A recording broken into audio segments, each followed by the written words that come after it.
Start the event now. Bismillah ar-Rahman ar-Rahim. Good afternoon, everyone, ladies and gentlemen. I will not feel guilty for the rest of this event that I kept you hungry, and I was the one between you and the food. So there was a fair chance given to everyone before the kickoff the meeting to actually have food and desserts and coffee and tea.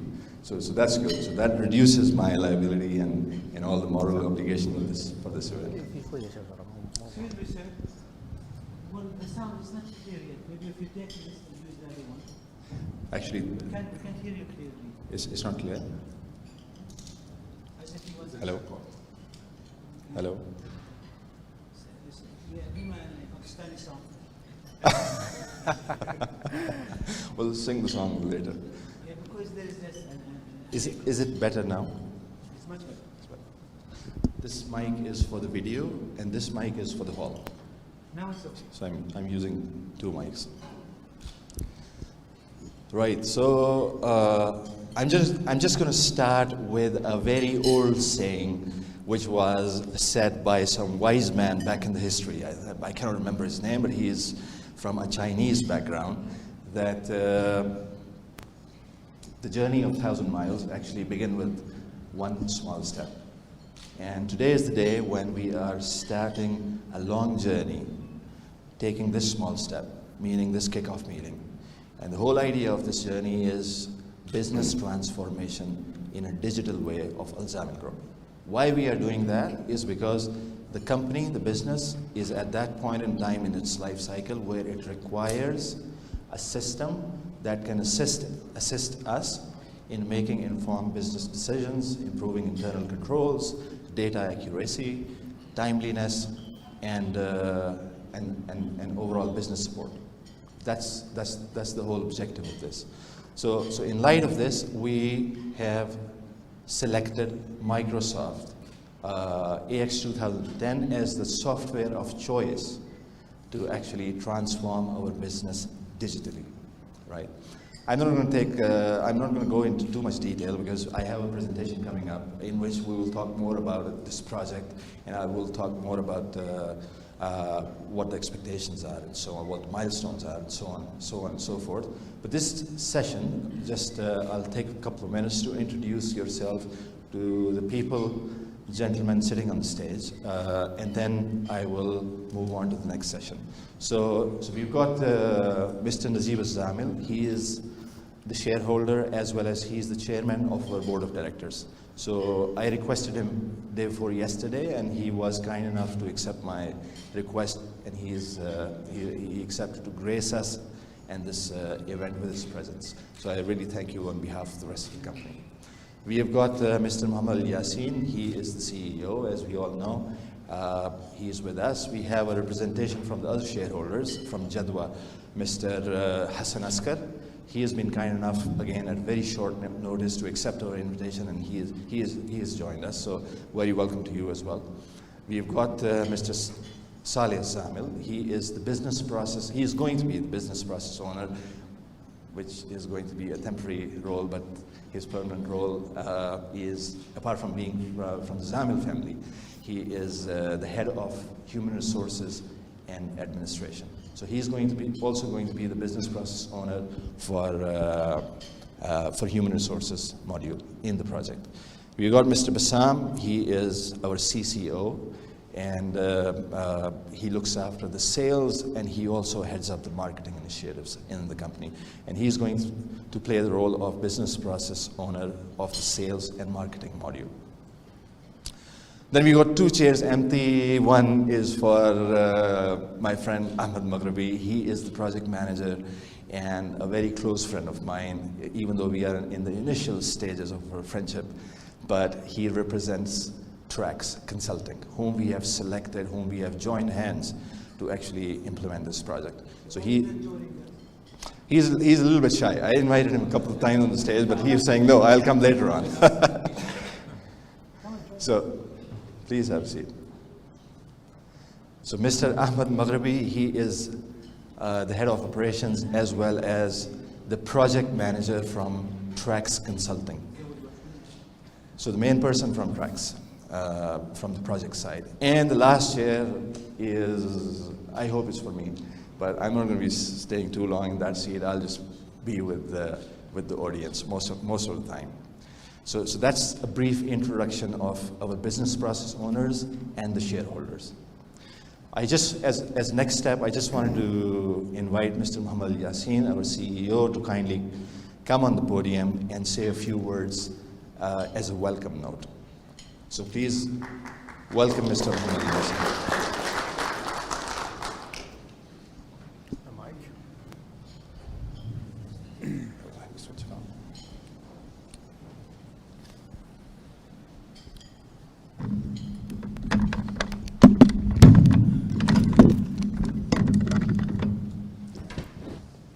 Assalamu alaikum. First of all, I would like to thank you all for attending our important event today. Also, I would like to thank Trax company who will implement Microsoft Dynamics. We have very high expectation of this ERP system. We believe it will facilitate our work, will leverage our results, and it will make our work easy. But there is a challenge here. This challenge is we have very short period to implement this system. We have to go live before 2017. And I believe if we have engagement and commitment, we can achieve this target. So this required planning and required focus and commitment. We need commitment from everybody, and this is what we expect from our team and Trax team. So there is a plan, and this plan we will go through it with Mr. Muazzam, how we will implement it, what is the required, what is the transformation. So I will give the chance to Mr.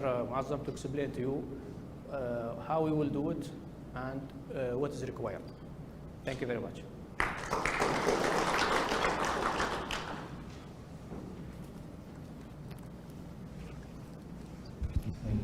That actually brings us to the second session of our meeting. Before we formally start the presentation, I will just ask the same question again, right? That how many of us know what this project 117 is all about? Actually, this is a project, so everyone knows it's the ERP project and so on. But what does 117 signifies?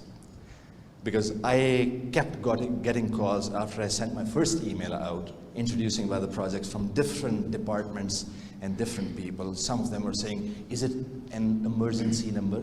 Is it an ambulance number? Is it a firefighting number? What is it?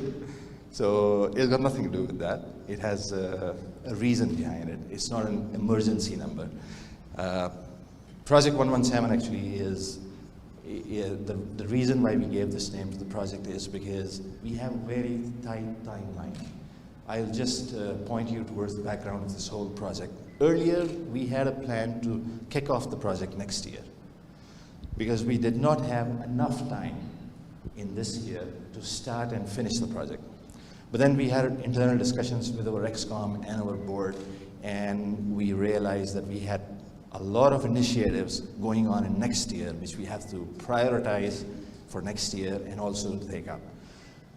That had a conflict with this project. And that's why we decided that with enough good planning and with a strong team, we will start the project and we will inshallah finish it by the end of this year.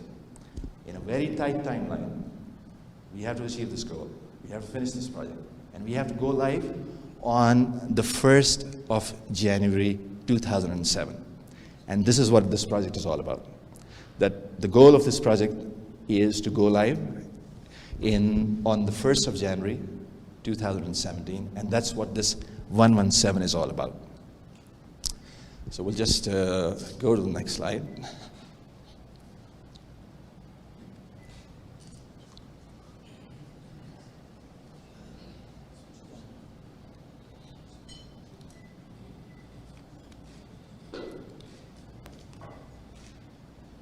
Right. Can I request to dim the lights a little bit because it's hard to see what's there on the screen?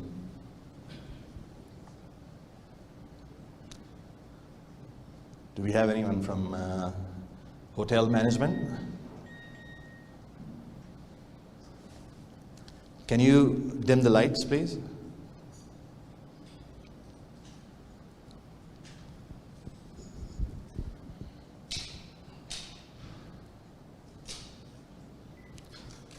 Right, so I'll just give you a brief history of what the digital and system evolution journey is all about in the group, Al Zamil Industry, Trade and Transport Company. In 2009, we moved away from totally paper-based environment to a small system called Segments. Right, so Segments is a basic system that used to take care of our business requirements, the reportings, data collections and reportings and all of that when the business was in the process of growth phase. So from 2009 until now is when we lived with Segment, we used Segment, and we utilized it to generate reports, to capture the data, and use it as our software. But now, as I said, the business is at that point in its growth phase where we need a more evolved, a more mature, a proper ERP solution. And that's the reason back in 2014, management decided to purchase SAP licenses. As I think most of you are aware of it, in December of 2014, management decided to purchase SAP licenses, and they invested in the hardware and all of that. But 2015 was the time, as you're all aware, we went through management changes, change in priorities. The focus was kind of different, so we could not really concentrate on ERP implementation, which was last year.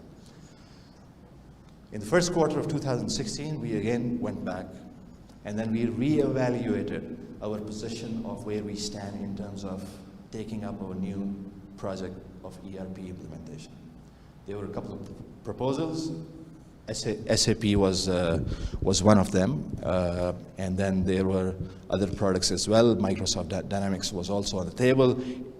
All of these options were carefully analyzed. They were carefully evaluated, and then eventually the management decided to actually go for Microsoft Dynamics AX 2012 implementation. Now, what is this product all about? How does it differ from other products, and why have we selected it? The simple answer is that this product is, like many other products, is specialized for manufacturing industry as well as the construction industry, where you are taking up projects. It's very user-friendly. It's not as heavy to use as probably more advanced softwares are, like Oracle or SAP. So it's relatively easier to use, relatively more user-friendly, and a well-known product all over the world. So we chose Microsoft Dynamics as our software of choice. We selected Trax Consulting after doing a due diligence on 3 or 4 different partners who are in the same industry. We selected them. We actually handpicked them based on their background, based on their experience, based on what they have offered us to bring on the table, and the quality of their consultants. So that actually brings us to where we are today. Now, since we have already decided that we are going to go ahead with ERP implementation, I just wanted to point you towards some of the challenges that we have on hand that we are dealing with, and we are actually struggling with those issues. The crux of the matter is that the company's ability to make informed decision is heavily impaired for not having a system which is completely integrated. Meaning, in simple words, different areas of the business, starting from procurement to production, to inventory management, to quality control, to sales and finance, they are not linked up. So in our current scenario, we have certain areas which are functional within segment system. Other areas are outside of the system. They are either manual paper-based, or we use a different system to handle them. So the result of all of this is that there is an inability or less ability of the management to make informed business decisions. Detail of that, a few examples. A lot of people from the management, they complain to me every now and then that the month-end closing process takes more than expected. Why does it take 15 days, 2 weeks to do the financials, to do the financial closing, right? The answer is all of our business processes, they are not interconnected. So there is a lot of manual work which is involved, which we have to do, reconcile, gather the data, reconcile it, interpret it, and compile it before we can do our financial closing. So that's one major area where we are struggling as management. We've got revenue recognition issues, which is one of the key problems with our current business scenario. So again, with ERP and integrated automated system, we can address that issue as well. I think everyone and anyone in this room would be aware of what's going on with our inventory management, our warehousing, right? So what we have in the system doesn't reconcile with what we have physically. The balances are wrong, the SKUs are wrong. So again, it's kind of a struggle that we do on a daily basis. Manufacturing process is completely off the system. So production, costing, and quality, it is not part of the system. So at the end of the day, we reconcile what we have produced with our opening inventory for the month and closing inventory for the month to do our financial closing every month, because we don't have that process built into the system. Fixed asset register, again, is an area which we are struggling with. And then, last but not the least, a lot of time, management, especially at the ExCom level, they request me to present reports that they would like to see to make different business decisions. And we have an inability to actually generate those reports because the system doesn't really support it. So these are some of the examples and challenges that we have been facing in the last few years, ever since the business has gone through that tremendous growth curve. As a result of that, we have selected this product as our software of choice, and we are going to implement it. Now, implementation, before we move on, implementation, I just want to emphasize so that everyone can relate with what is this implementation all about. Is this implementation an IT project? Is it something that an IT manager or an IT consultant will sit in his back office and do it and prepare something, bring it to us, and we will start using it, like a disk or a software or something? No, it's not.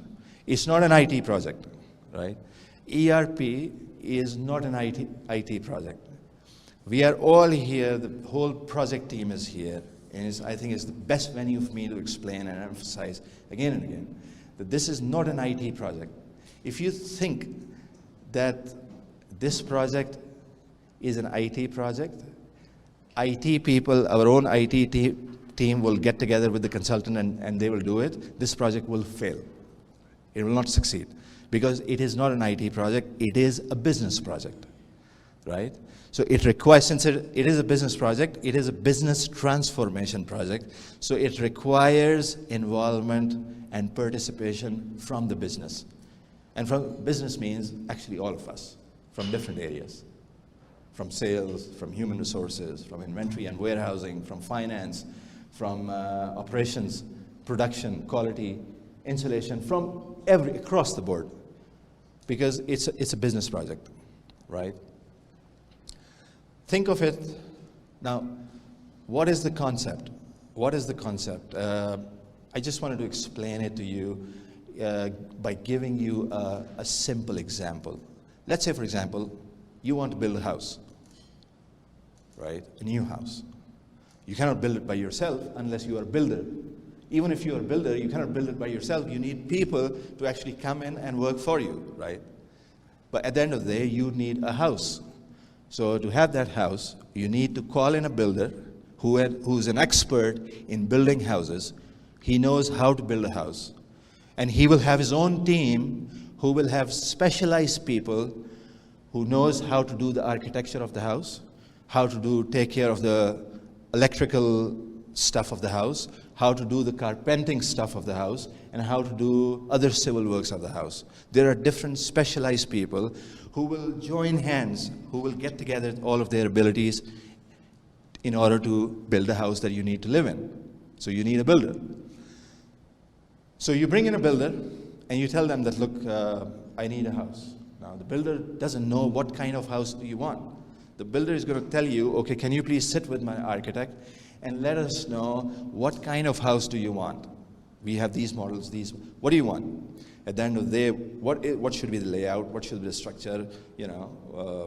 What kind of house do you want? So you have to sit with the architect, who is an expert. And he will tell you technically, this is doable and this is not doable, right?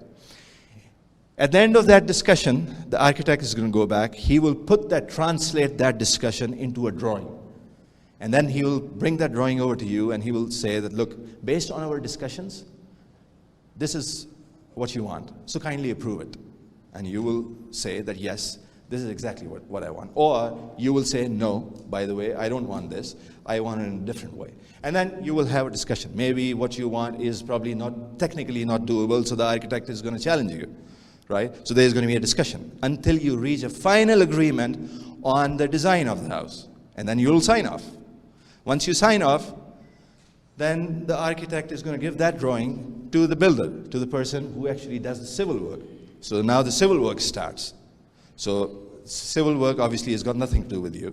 It's purely based on the design, the architecture of the house. So he's going to go back, he will arrange the builders, they will come in, they'll do the civil works, and they will build the house.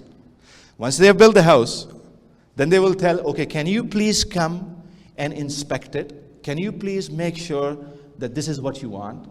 So you will be given a chance. You will come in, you will come in a couple of your folks who technically understand, if you don't understand different aspects of construction, and you will test it. Once you have tested everything, then you will say, yes, I am happy with it. This is what I wanted, and you have delivered it. I am happy with it. Now, this example actually holds true to this stage. The next stage is a little bit, I have to be crafty to build it, because ERP and house building here onwards, there's a difference. Once you are happy with it, and you have tested it, and you have said, okay, this is done, and I have accepted it, then you have to tell the family, the members who will be living in that house, you have to tell them, look, this house has certain do's and don'ts. You cannot do certain things here, you cannot do certain things there. This is how you have to operate this machine. This is how you have to operate the pump. This is how you have to operate different gadgets. This is how you have to operate different appliances in the kitchen and here and there. So you will tell them certain things that they are not aware of. And then once they have that awareness, then the house is perfectly ready for the family to move in and live in, right? So that's a crude example. Let me try and relate it with the project. So project, we have builders. Trax Consulting is the builder. We need a system that takes care of our needs, not a theoretical system, not a book system, a system that actually fits into our business, right? That takes care of what we want, what this industry wants, what our requirement is, what our reporting requirements is. So we'll build in a builder, the consultants. They are specialized in this building of the software. They know how to do it. So they'll come in, and then they will say, okay, you want a system, this is your industry, and based on this industry, there are certain standard procedures, right? These are the best practices, for example, in sales. In your industry, you have to recognize revenue in this way. In your industry, you have to do the invoicing and the sales order, recording, dispatch of the inventory, storekeeping, finance, project accounting, procurement, in this way. These are the best practices. You can accept them, or you can challenge them. You can tell them that, look, you know, this process, even though it's the best practice in the industry, but we have these limitations. So it's not practical for us to actually apply it in our business case. There's going to be a discussion. So these discussions between the builder, the consultant, and our team is the first stage of the project, which is the workshops, right? And then it moves on. This is how the project moves on. So what I have done is I have actually handpicked key users. In simple words, people who are knowledgeable, who are specialized in their own areas from the business, from our side. So people who are knowledgeable and who are specialized from sales, likewise from finance, inventory, procurement, all the areas. Those who know, who have enough experience and knowledge, how does a business process in their particular area start, how is it being executed, and how is it concluded. So specialized people. I have handpicked people from different business areas. They will sit with the consultants, and they will do a workshop.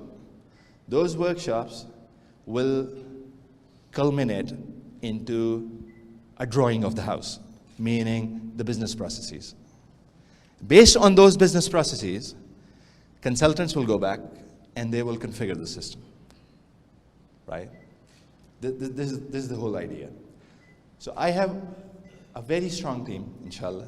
I have great hopes with all of you, with everyone, each one of you here in this team. I have actually personally interviewed and handpicked all of you, including the consultants. I have met, interviewed, selected all the consultants and the key users. Based on my best judgment, the people sitting in this room are capable enough, experienced enough to deliver this project. We have a short timeline. We have multiple hurdles. We have multiple aggressive milestones to actually finish this project. We don't need people who are not committed or less committed. We want people who are superstars of their functional areas. Because anything less than superstar is going to make this project fail. So these people, you guys, all of us, we will mitigate all of these project risks because it is a risky project. There is a survey which says that almost half of the ERP implementations in the world, they fail. You know, they are not successful. Why they fail? Because of some of these reasons. Lack of commitment, that's the first thing. Lack of commitment from our side or from consultant side. Anyone, any person from the project team, if there is less commitment or no commitment, the project cannot succeed. It will fail. So that's the most important, most severe risk that we have in this project. How have we mitigated that risk? By carefully selecting the people for this project. Another risk that we have in the project that we foresee is selection of the wrong builder or the wrong consultant.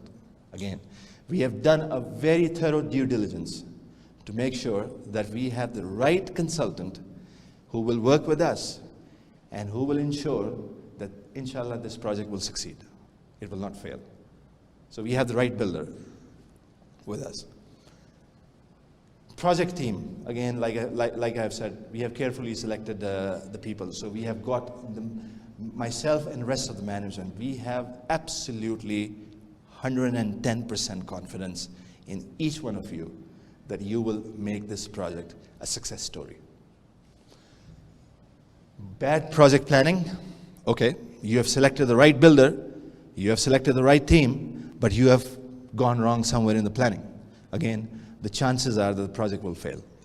So we have spent enough time, hours and days, me, myself, and rest of my team and the consultants to come up with a realistic and thorough plan for this project. Master data, inaccurate master data and balances. Now this is where your role will get highlighted. A lot of you guys will be responsible, and I will tell you the names and the roles and the details in a little bit in later slides. You will be responsible for creating the master data for our new system. Master data actually is the lifeblood of the system. If it is polluted, if it is infected, then you can imagine what's going to happen with this new system. It has to be a cleansed master data. Example, customer master, where you have a list of all the customers, you have their details, you have the pricing agreements that you have with those customers, you nominated distribution channels for each one of them, their discount policies, discount structures, all of those things. If you get it wrong and you upload wrong data in the new system, the system is not going to do any good to you. So I have seen previously in my career, when I was dealing with other projects, that a lot of time you have a fantastic team, you have a fantastic consultant, you have fantastic planning and everything else in place, but someone somewhere actually messed around with the master data. So you gave wrong balances, wrong data, erroneous data to the consultants. The consultant will take it from you, they will upload it in the system, and guess what will happen? Once you go live, you will get wrong reports. So again, a key risk in the project. User training. Now, the group that we have here in this hall right now is a group of key users. So we've got two types of users in this project. We have key users and we have end users. Key users are the people who will actually be executing this project, while end users are the people who are in remote locations. For example, we have got sales team sitting here, a couple of guys. Tamir is the key user, Ahmed Abbas is the key user for sales. However, we have a large team, more than 100 salesmen, so why only 2? So these are the people who will lead the show in sales as key users. And then we have end users who are the salesmen or the storekeepers in our branches who will actually eventually end up using the system. So these key users will work with the consultants, they will get the training, and eventually they will go back and they will train with consultants, they will go back and train the end users. So lack of training or insufficient training at any level, key users or the end user, is a major risk in the project. So we're going to make sure, actually I will make sure as the project manager with our consultants that we have sufficient training to mitigate this risk, both at the key user level as well as the end user. Then we have a macro level, a high level risk, which is less to do with staff, but more to do with the management. And that is change management. We're going to make sure that we plan and execute change management in a way that we align the requirements of new culture, the new system, with our existing people. So change management is another key risk. I mean, we have to get it right. So these are some of the project risks, and I have explained to you how we have, as a project team, how we have planned to mitigate these risks. A little bit about project organization structure. So we got at the top level, we actually, before the steering committee, we have someone called project sponsor. Project sponsor is a person who actually sponsors the project, who wants this to happen, who invests his money for this project. And obviously these are the shareholders. So shareholders, they are the project sponsors. And then on behalf of the shareholders, we have created a committee called Steering Committee. The role of the Steering Committee is actually to monitor the different milestones and the progress of the project. Yeah? And I will, in the next slide, I'll tell you what is the composition of the Steering Committee. But the job of the Steering Committee is to meet in once in a while. I prefer twice in a month to get an update of where we are in the project. How does our performance compare with our anticipated or budgeted performance? Is there any problem? Is there any disputes? Are there any hurdles? Do we have to resolve something? Do we have any issues? How do we address those issues? Right? So that's what the role of the Steering Committee is all about. As part of the project organization, we have people who are leading the projects. So the captains of the ship. So usually, there is one captain of the ship. But guess what? Here we got two captains. Because you got two teams working together. You have consultants working with the company, right?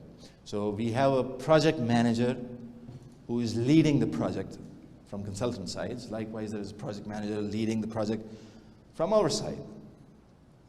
And they work hand in hand. So